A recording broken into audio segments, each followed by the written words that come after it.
Selamat pagi, Bapak dan Ibu saudara sekalian yang dikasihi Tuhan Yesus. Juga tidak lupa saya ucapkan selamat pagi buat Tante dan Om Yesaya di tempat. Kembali kita bertemu dengan sarapan pagi hari ini.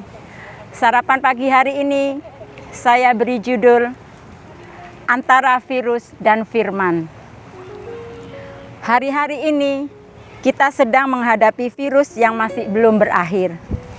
Tetapi puji Tuhan Yesus, kita mampu melewatinya. Semua karena kasih dan kemurahan Tuhan Yesus bagi kita semua. Di saat virus menyebar, banyak yang akan binasa. Tapi ketika firman Tuhan disebarkan, banyak yang akan diselamatkan. Kita baca dalam Kisah Para Rasul ayat yang ke-8, pasal 8 ayat yang ke-6.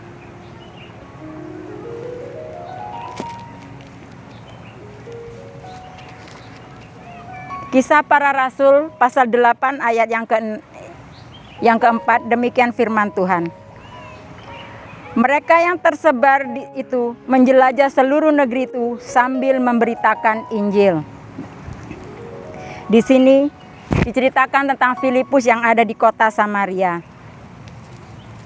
Filipus sebenarnya hanyalah orang biasa, namun dia dipenuhi dengan kuasa Roh Kudus. Ketika Injil diberitakan, maka banyak orang menerima keselamatan. Dan itu adalah tugas kita sebagai anak-anak Tuhan, untuk memberitakan Injil. Kita akan baca dalam Kisah Para Rasul pasal 8 ayat yang ke-6, demikian firman Tuhan.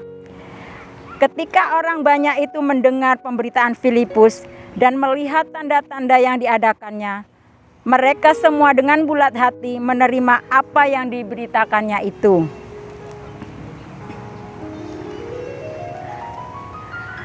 Jadi sebagai anak-anak Tuhan, kita harus memberitakan Injil kepada seluruh orang-orang yang ada di seluruh dunia ini. Dengan bimbingan Roh Kudus, kita melakukan misi tersebut. Dan kita juga perlu mengetahui bahwa bukan hanya gereja atau anak-anak Tuhan yang memiliki pengaruh yang kuat. Iblis dan roh-roh yang ada di dunia ini juga memiliki pengaruh yang mampu menarik banyak jiwa untuk mengikutinya. Namun, sebagai orang percaya, kita tidak perlu takut karena dalam 1 Yohanes pasal 4 ayat yang ke-4.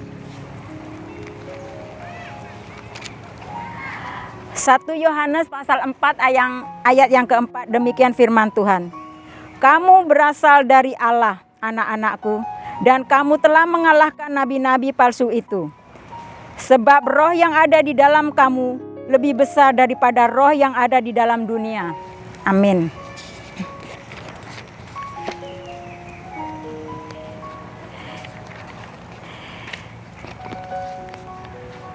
Itulah yang membuat banyak orang di kota Samaria itu berbalik mengikut Tuhan dan memberi diri mereka dibaptis.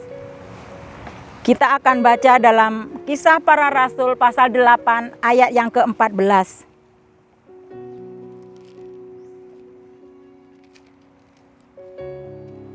Kisah Para Rasul pasal 8 ayat yang ke-14, demikian firman Tuhan. Ketika rasul-rasul di Yerusalem mendengar bahwa tanah Samaria telah menerima firman Allah, mereka mengutus Petrus dan Yohanes ke situ.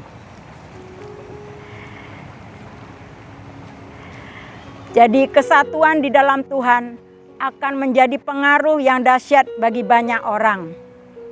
Karena dalam Kisah Para Rasul pasal 8 ayat yang ke-9 sampai yang ke-11, demikian firman Tuhan. Seorang yang bernama Simon telah sejak dahulu melakukan sihir di kota itu dan mentakjubkan rakyat Samaria, serta berlagak seolah-olah ia seorang yang penting. Semua orang besar kecil mengikuti dia dan berkata, orang ini adalah kuasa Allah yang terkenal sebagai kuasa besar. Dan mereka mengikutinya karena sudah lama mentakjubkan mereka oleh perbuatan sihirnya.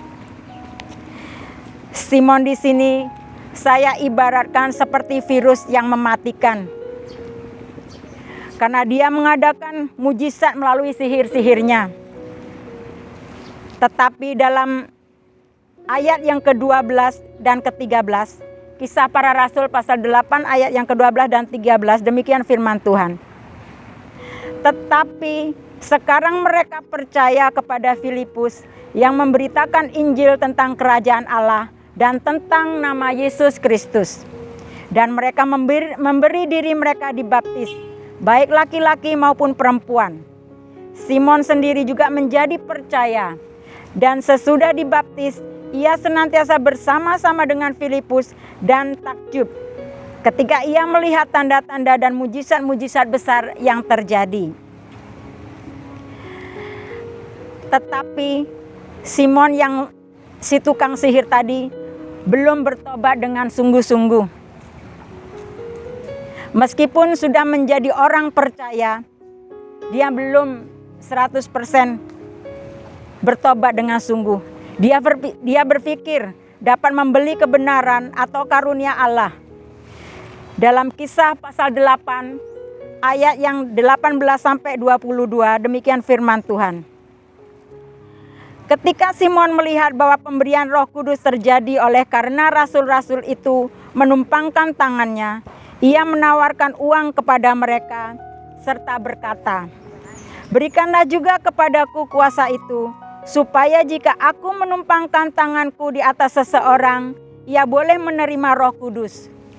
Tetapi Petrus berkata kepadanya, "Binasalah kiranya uangmu itu bersama dengan engkau, karena engkau menyangka bahwa engkau dapat membeli karunia Allah dengan uang.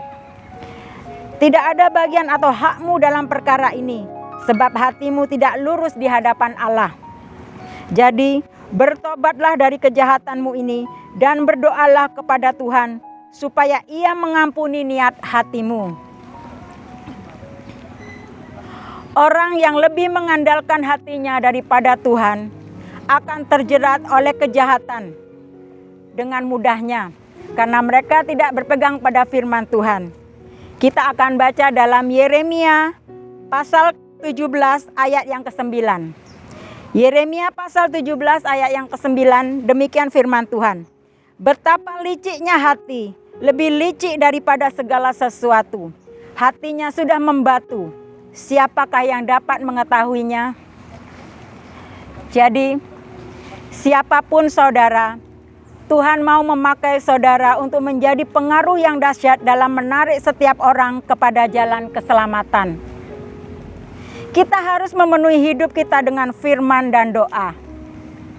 Karena ketika kita menyebarkan atau memberitakan firman Tuhan, kita harus yakin kita akan melewati virus-virus yang ada di dunia ini.